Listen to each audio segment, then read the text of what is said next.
Véritable success story de la radio Espace Guinée, les grandes gueules, détentrices des meilleurs scores radio en Guinée, de la meilleure émission talk show, a donné le créneau horaire du départ au bureau et du retour à la maison, récoltant depuis des années consécutives le titre d'émission la plus écoutée en Guinée, toutes catégories confondues.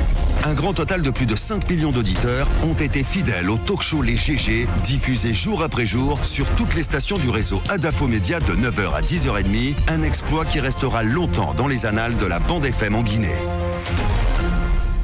À Kindia, vous nous pratiquez sur Kaniazik FM, notre média partenaire. Merci de nous recevoir chez vous, de nous regarder à la télévision. Tous les soirs, vous avez accès à cette émission à 22h30, 37. Dans un instant, et en fil rouge, on continue jusqu'au bout. On s'intéresse à cette actu majeure, à ce coup de théâtre, cette démission du ministre Khalifa Gassama Diaby, donc qui a décidé de jeter l'éponge hier en ayant des propos, en tout cas une lettre extrêmement forte, à la tonalité très forte. On va donc prendre les réactions, aller recueillir les réactions tout à l'heure dans la deuxième partie de cette émission. On ira aussi à Banankoro où les installations de la société Guiter Mining ont été prises à partie hier par des acteurs donc intervenant dans l'exploitation de l'exploitation artisanale du diamant. Deux intervenants de ce côté donc que vous allez entendre dans la deuxième partie de cette émission. Tamba Zakari Milimono, on vient d'écouter la justification de cette décision de la HAC. Saint-Augustin d'Hippone disait « Se tromper est humain, persister dans son erreur est diabolique ». Je pense que à partir de ce que nous venons d'écouter, il y a une série de nuances qu'il faille désormais introduire dans notre propos. Ouais. Si, comme elle nous l'explique, le doyen Mokhtar a rendu un papier à blanc, comme on dit, je pense que par rapport au contexte, il faut bien à ce niveau avoir une certaine de la mesure dans le propos que nous avançons. Au-delà de cela, on a écouté le doyen avant. En tout cas, j'ai lu son propos sur un site assez crédible du pays où il disait avoir joint le ministère de la Défense pour avoir son propos pour lui permettre de confronter les différents avis. Il a dit qu'il n'a pas réussi à les avoir. S'il est vrai que ce que la dame nous dit est établi, que le doyen Mokhtar a reconnu que c'est seulement après avoir rendu son papier qu'il l'a appelé, à ce moment, permettez-moi de... Là, il y a une contradiction aussi. Absolument. Permettez-moi de douter à partir de ce moment-là. Pour ces deux éléments, je pense qu'il faut admettre que le doyen, fut-il ce grand reporter et ce grand journaliste pour lequel nous avons tous beaucoup d'admiration, il faut quand même admettre qu'il a fauté. Sans oublier aussi cette sortie formelle d'Aladji Selou Camara. Il est formel. Il a dit Mokhtar Ba ne nous a pas appelé avant. Vous vous rappelez vous rappelez avant-hier. Avant-hier, moi, je m'étais opposé à ce propos de Aladji Selou Camara. Parce que j'avais dit, mais pourquoi donner plus de crédit au propos de Aladji Selou Camara? Pourquoi pas à celui de Mokhtar qui a dit qu'il a quand même tenté de l'avoir? Selou dit que ce n'était pas le cas. Mokhtar dit que c'est le cas. Et ce propos vient confirmer que Aladji Selou, malheureusement, pour la presse, pour les journalistes que nous sommes, je me sens un peu eu à ce niveau-là. Mais de ce point de vue-là, je pense que le doyen aurait dû faire autrement. Pour une situation aussi grave, on ne peut pas se contenter de rapporter du propos sans en avoir une preuve. Quand on dit que des familles ont dit... Je suis pas d'accord avec ton mot. De quelle preuve vous parlez? De quelle preuve? Attendez, il va terminer. De quelle preuve il parle? Attendez, je pose une question, laisse-moi terminer. Oui, mais tu l'as posé une question, voilà. allez-y. Quand il y a... Vous savez, on était à plus de 100 victimes. Quand on dit on a vu des bérets rouges qui ont tué des gens... Des témoins vous le disent. Des témoins vous disent, et on vous demande la preuve qu'il y a bien eu des témoins qui ont dit ça. Vous voyez un peu ce que ça veut dire. C'est facile d'avoir ces témoins-là, les obtenir, si vous les avez vraiment contactés. Et ça donne du crédit à la position de la HAC qui dit que ça a pu être des propos inventés. Parce qu'il faut... Mais il a cité le nom des personnes, de ces témoins. Il a dit qu'il avait des témoins. La dame nous dit que Mokhtar lui-même a reconnu qu'il n'avait pas de preuves. Ouais. Si c'est le cas... C'est ce que je dis. À parvenir à ce niveau, il faut écouter. Cela dit, je pense quand même que la HAC aurait dû procéder différemment. Il y a cette possibilité de droit de réponse.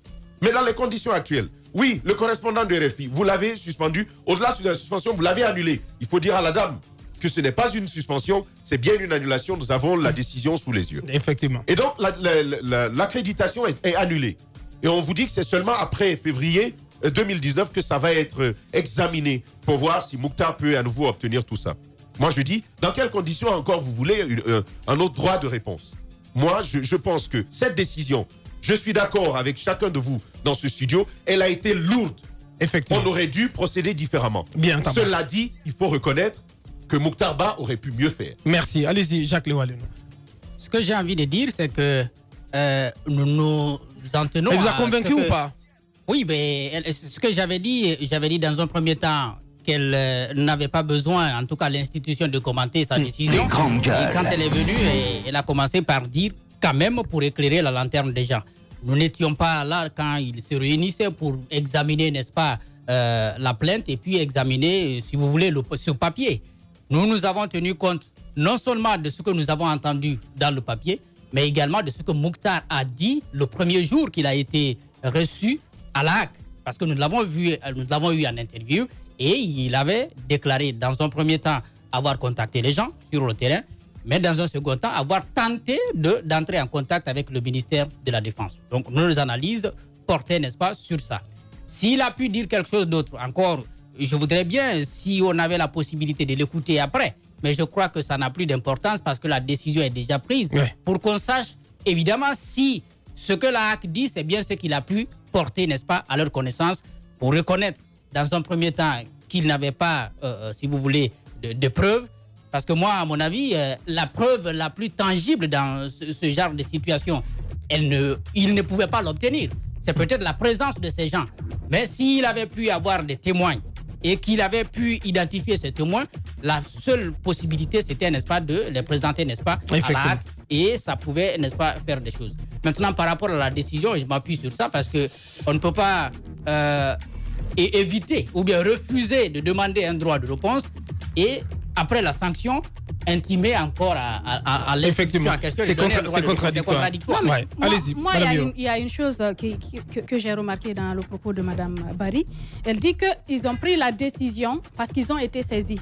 Non, ce n'est pas parce qu'ils ont été saisis qu'ils ont retiré l'accréditation, j'y arrive, de Mokhtar Ba. Je ne pense pas que ça soit justifié.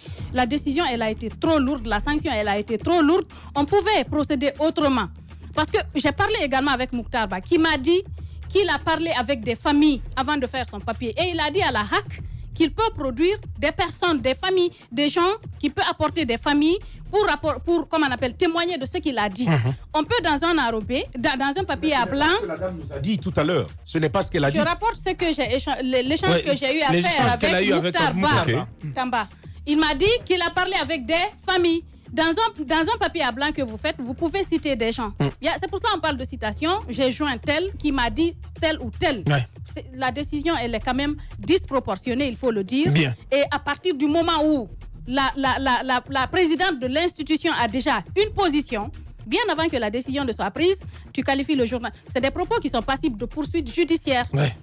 Mokhtar Ba peut porter plainte contre Martine Condé pour l'avoir traité d'ethno, de l'avoir traité de militant. Est-ce que Mme Martine a des preuves du fait du militantisme de Mokhtar Ba dans un quelconque parti politique? Militant de quel parti politique? Militant de quel parti politique? Est-ce qu'elle a des éléments de preuve? Bien. Elle également, elle n'a pas de preuve. Elle l'a accusée de façon fortuite. Elle peut être poursuivie pour cela. Merci, Mme Yoro. Antoine, pour clore. À ce niveau, il y a une question d'éthique. Parce que quand Tamba parle de preuves, je me dis que le journaliste, sa source, tout dépend de sa crédibilité. S'il a confiance en sa source, il peut rapporter les faits. Si la source qui lui rapporte l'information est un journaliste crédible, je me dis que le journaliste peut risquer de faire un papier. Mais à ce niveau, ça, ces risques dépend. Ça dépend. Parce que si le papier produit a des effets sur le terrain, on peut estimer que la source qui lui a fourni l'information quelque part aurait pu le tromper. Alors, je me dis que Mokhtar, sur ce fait-là, en faisant un papier à blanc et en rapportant les propos des citoyens tels qu'il a dit, on va sur la base de la crédibilité de la source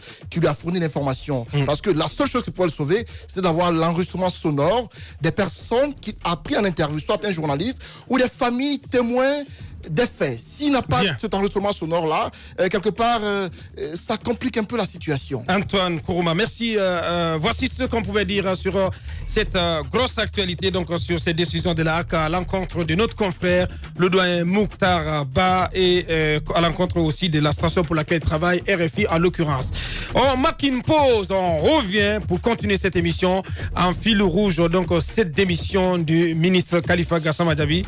Donc c'était le coup de théâtre de la journée d'hier. Et en tout cas, ce débat sur le cas Mokhtar mérite d'être enseigné et mérite d'être posé dans les facultés de journalisme.